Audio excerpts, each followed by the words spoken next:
হাজার বছর ধরে আমি পথ হাঁটিতেছি পৃথিবীর পথে, সিংহল সমুদ্র থেকে নিশীথের অন্ধকারে মালয় সাগরে। অনেক ঘুরেছি আমি বিম্বিসার অশোকের ধূসর জগতে, সেখানে ছিলাম আমি। আরো দূর অন্ধকারে বিদর্ভ নগরে আমি ক্লান্ত প্রাণ এক, চারিদিকে জীবনের সমুদ্র সফেন আমারে দুদণ্ড শান্তি দিয়েছিল নাটোরের বনলতা সেন। চুল তার কবেকার অন্ধকার বিদিশার নিশা, মুখ তার শ্রাবস্তির কারুকার্য।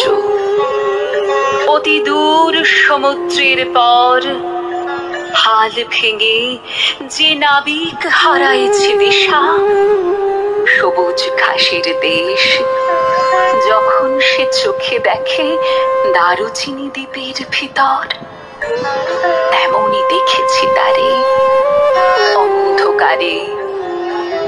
বলেছে সে, এতদিন কোথায় ছিলেন?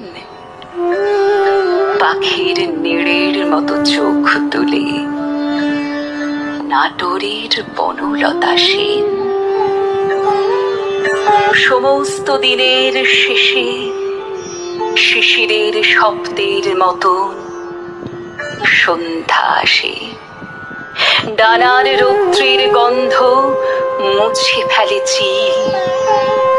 পৃথিবীর সব রং নিভে গেলে পাণ্ডুলিপি করে আয়োজন।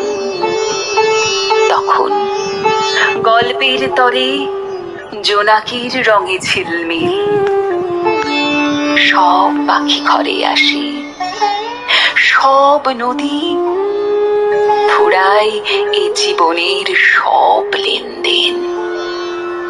থাকে শুধু অন্ধকার, মুখোমুখি বসিবার বনলতা সেন।